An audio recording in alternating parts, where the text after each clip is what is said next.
Dawn breaks over a walled African capital, centuries before European flags reach its horizon. Drums echo through misted courtyards. Spears are lifted, shields tested, messengers run across packed earth. At the center of the city, beneath carved wood and gold-emblazoned cloth, sits a woman whose authority is absolute. When she speaks, armies move. When she orders war, blood follows. This is not an exception. It is the political logic of the state.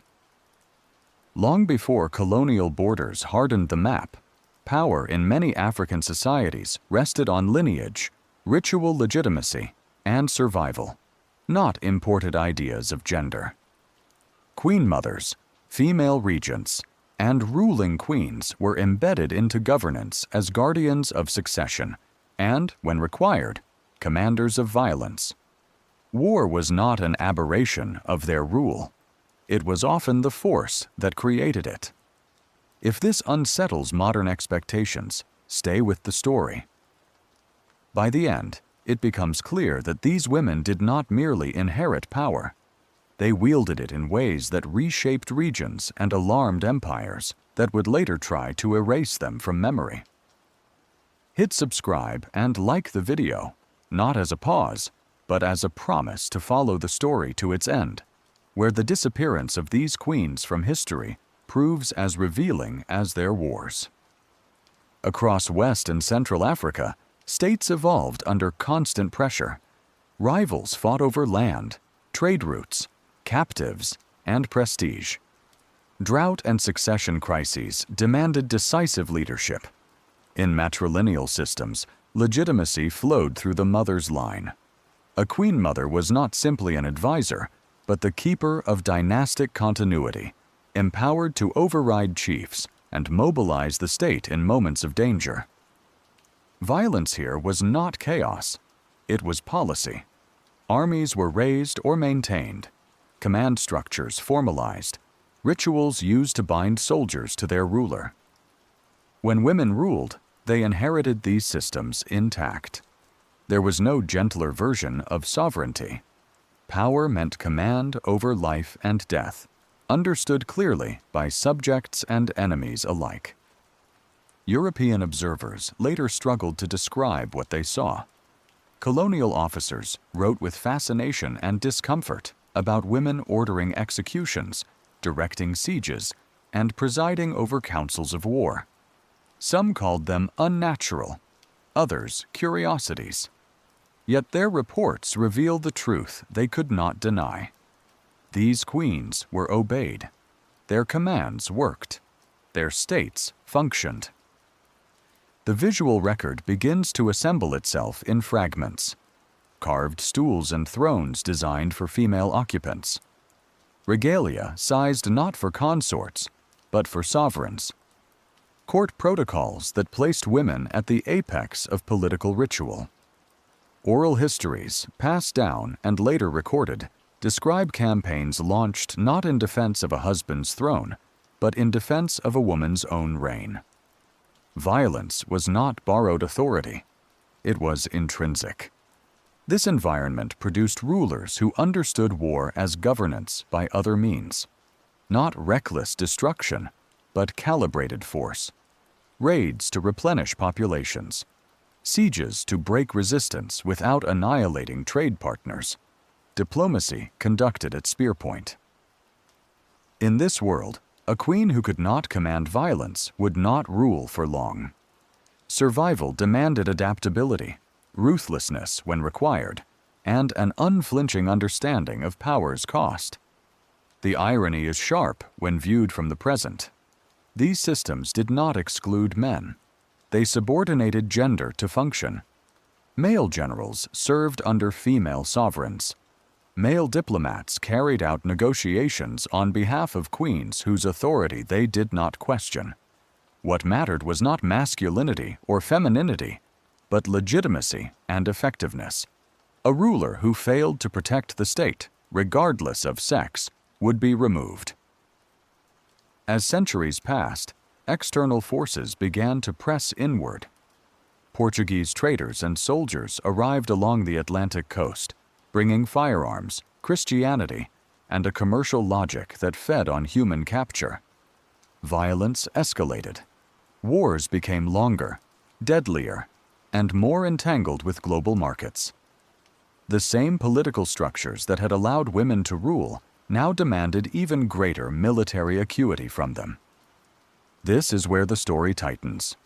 Because when European powers later claimed that African societies were backward, chaotic, or incapable of complex governance, they were erasing evidence that contradicted their justification for conquest. Female sovereignty, especially when exercised through organized violence, was deeply inconvenient to colonial ideology. It showed systems that worked. It showed rulers who commanded loyalty. It showed that power here had never needed European permission. The camera pulls back now, not away, but wider. From one capital to another, across forests, savannas, and river kingdoms, the pattern repeats. Female authority embedded in law. War conducted with purpose. States held together through force and belief. These are not isolated anecdotes waiting to be admired. They are components of a political reality that once dominated vast regions of the continent. And yet, this reality is fragile. It survives in artifacts, in biased reports, in oral traditions that colonial administrators dismissed or rewrote. The further we move forward in time, the more pressure mounts against these systems. Empires with industrial armies are coming. Their guns will be louder, their archives more aggressive, and they will not record defeat kindly, especially when it comes at the hands of women. What follows are not legends softened by time. They are wars documented by enemies, campaigns traced through treaties and military correspondence, and rulers whose decisions altered the fate of their people. The conditions for violent female rule are now set. The stage is built, and the queens who step onto it will do so knowing that survival, not symbolism, is at stake. The river cuts through Central Africa like a moving border, carrying trade, captives, and the sound of distant war. Along the coast, Portuguese forts glare inland, their cannons pointed toward a land that refuses to submit. Beyond them rules Nzinga Mbande, a queen whose reign will be defined not by peace, but by permanent resistance. She inherits a collapsing world. Ndongo is being torn apart by Portuguese expansion and the slave trade.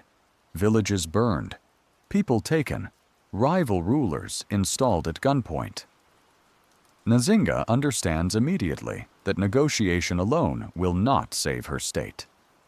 When she enters a Portuguese hall in Luanda and refuses to kneel, ordering an attendant to become her chair, it is not theater. It is a warning. She will meet empire on equal terms or not at all. When treaties fail, she chooses war without illusion.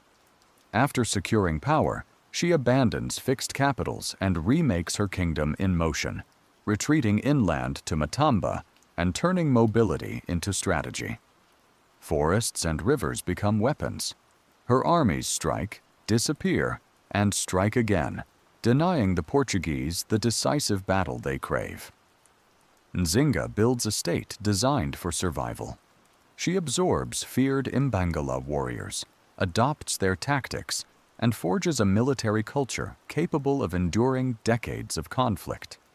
She converts to Christianity when it buys time, discards it when it does not, and uses diplomacy as another battlefield.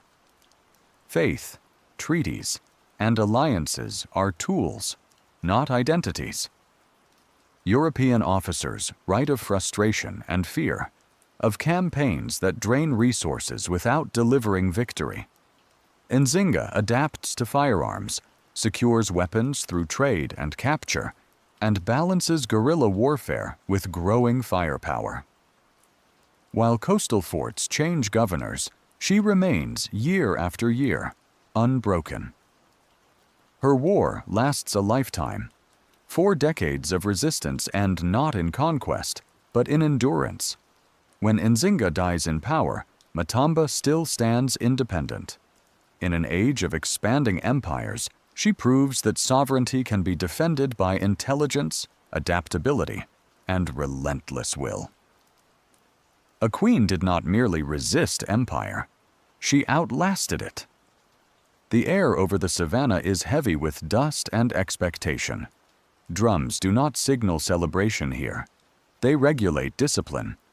In the heart of Dahomey, warfare is not seasonal, nor reactive. It is institutional. The state exists to fight, and fight to exist. At its center stands a monarchy that understands violence not as emergency, but as infrastructure. By the early 18th century, Dahomey has transformed itself into one of the most militarized societies in West Africa. Its kings rule through expansion, tribute, and ritualized force. What sets Dahomey apart is not merely its aggressiveness, but how completely war is woven into governance. Regiments are permanent. Training is constant. Loyalty is engineered. And within this system, women are not auxiliaries. They are soldiers, officers, and enforcers of the state's will. European visitors struggle to describe what they see. Columns of women drilling with muskets, commanders issuing orders without male intermediaries, discipline enforced with severity. French and British officers record their unease, sometimes exaggerating, sometimes minimizing, but always acknowledging the same fact. Dahomey fields organized female military units capable of coordinated violence. The roots of this system trace back to royal authority and to queens whose influence shaped the state's martial character. Queen Hongbe, who ruled briefly in the early 18th century, is often overshadowed by her male successors in later records. Yet oral histories and court traditions credit her with formalizing female military participation, transforming palace guards into standing regiments. Whether every detail survives intact is less important than the structural outcome. By the time Europeans encounter Dahomey in force, women warriors are no anomaly. They are doctrine. These regiments, later known as the Agojie, are not symbolic. They are trained from adolescence, removed from civilian life, and bound exclusively to the king and the state. Celibacy is enforced. Identity is remade. Violence becomes vocation. This is not empowerment in a modern sense. It is militarization without illusion. The state claims the bodies of its soldiers, male and female alike. In battle, the Agoji are deployed deliberately. They participate in raids against neighboring states, sieges of fortified towns, and the capture of prisoners. European officers describe their fearlessness, their willingness to advance under fire, and their refusal to retreat. Some accounts verge on sensationalism, shaped by colonial obsession with the exotic. But across sources, the same reality emerges. These women fight, kill, and die as part of a formal military hierarchy. Dahomey's wars are not chaotic bloodshed. They are economic and political strategy. Expansion secures trade routes. Captives fuel the Atlantic slave trade, which Dahomey integrates into its economy with calculated pragmatism. This is the moral complexity at the heart of the state. Female militarism here does not resist global violence. It participates in it. War sustains the monarchy, and the monarchy sustains war. European powers initially approach Dahomey as trading partners, not conquerors. They negotiate, flatter, and fear. Diplomatic correspondence reveals respect edged with anxiety. This is a state that can mobilize tens of thousands of soldiers quickly, disciplined, and loyal. The presence of female regiments adds an unpredictable dimension that European commanders do not fully understand. Over time, firearms become more prevalent. Dahomey adapts, integrating muskets into training and tactics. Parades become rehearsals for war. Rituals bind soldiers to ancestral spirits and royal authority, reinforcing obedience even in the face of death. Violence is sacralized, not glorified, framed as duty to the state and the king. The paradox deepens. In Dahomey, women wield extraordinary military power, yet personal autonomy is minimal. They do not fight for personal liberation. They fight because the state demands it. Female authority exists, but always within a hierarchy that prioritizes survival and expansion over individual agency. This is not a contradiction. It is the logic of total mobilization. When European imperial ambitions harden in the 19th century, Dahomey's system faces a new kind of war. French forces arrive with repeating rifles, artillery, and an industrial supply chain. Battles that once relied on discipline and numbers are transformed by technology. The Agoji fight with the same ferocity that defined them for generations, charging entrenched positions, refusing to break ranks. French officers write with a mixture of admiration and horror. They note casualties inflicted, resistance encountered, and the unsettling sight of women leading assaults. Yet admiration does not change outcomes. By the 1890s, Dahomey is defeated, its military shattered by weapons it cannot match indefinitely. The state that made war its identity is dismantled by a global empire that can sustain losses it cannot. What remains is distortion. Colonial narratives reduce the Agoji to spectacle, stripping them of political context.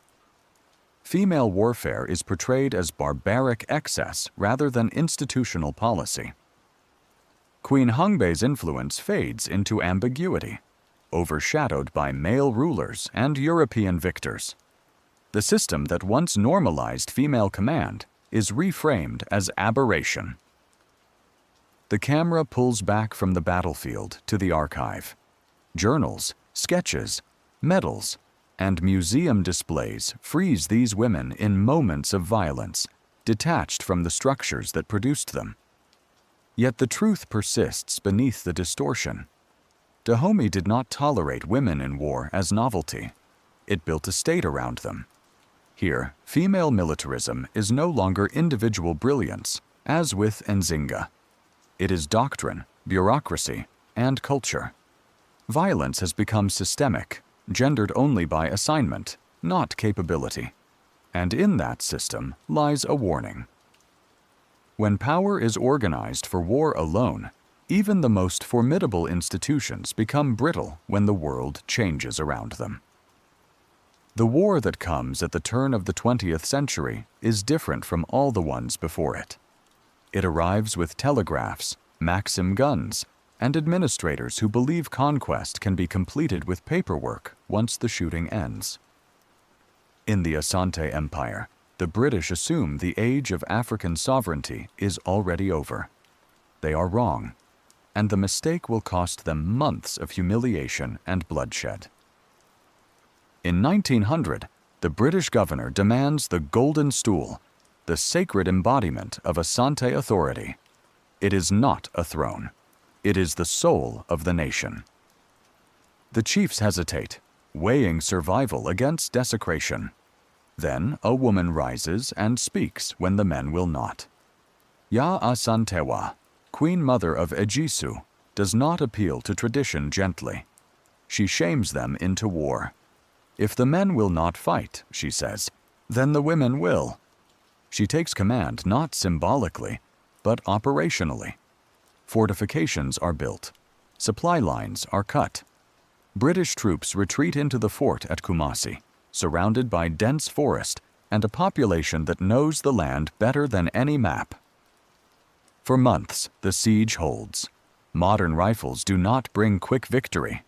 Telegraph wires fail. Reinforcements move slowly. An empire accustomed to obedience is forced to negotiate survival. British officers write with disbelief about a woman directing the campaign. The reports carry irritation beneath the formality. This is not how colonial order is supposed to function. Yet the siege continues, sustained by local intelligence, disciplined coordination, and absolute refusal to surrender the stool. The Asante are not fighting to expand. They are fighting to exist. Eventually, British reinforcements break the siege. The war ends not in victory, but exhaustion. Ya Asantewa is captured and exiled. The Golden Stool is never taken. The British win militarily and lose symbolically. Authority is imposed, but legitimacy is not. Even in defeat, the limits of imperial power are exposed. This war marks the end of an era. Female command now confronts industrial empire directly, and the outcome is foregone. Not because leadership fails, but because the scale of violence has changed beyond local control. The world has tilted. What follows is not silence, but erasure. Queens who ruled through war are reduced to footnotes or myths. Colonial administrations dismantle the systems that allowed women to command armies, labeling them primitive or dangerous. Archives favor conquerors. Oral histories are dismissed. Female violence, once understood as governance, becomes embarrassment. Exile replaces execution. Marginalization replaces acknowledgement. Nzinga becomes legend rather than strategist. Dahome's women are displayed as curiosities. Ya Asantewa is remembered locally, ignored globally. The pattern is consistent. These rulers are not forgotten because they lacked impact, but because their existence contradicts the story empire wanted to tell. Yet the record remains, scattered but intact. In military correspondence, in treaties signed under pressure, in forts that never fell as easily as expected. These women did not rule in spite of war. They ruled through it, understanding power without illusion and survival without sentiment. They were not anomalies. They were products of systems that once worked, until those systems were deliberately broken. And when they disappeared from history, it was not because they failed, but because remembering them would require admitting a more uncomfortable truth. That long before empire arrived, women here commanded violence, shaped states, and forced the world to negotiate with them.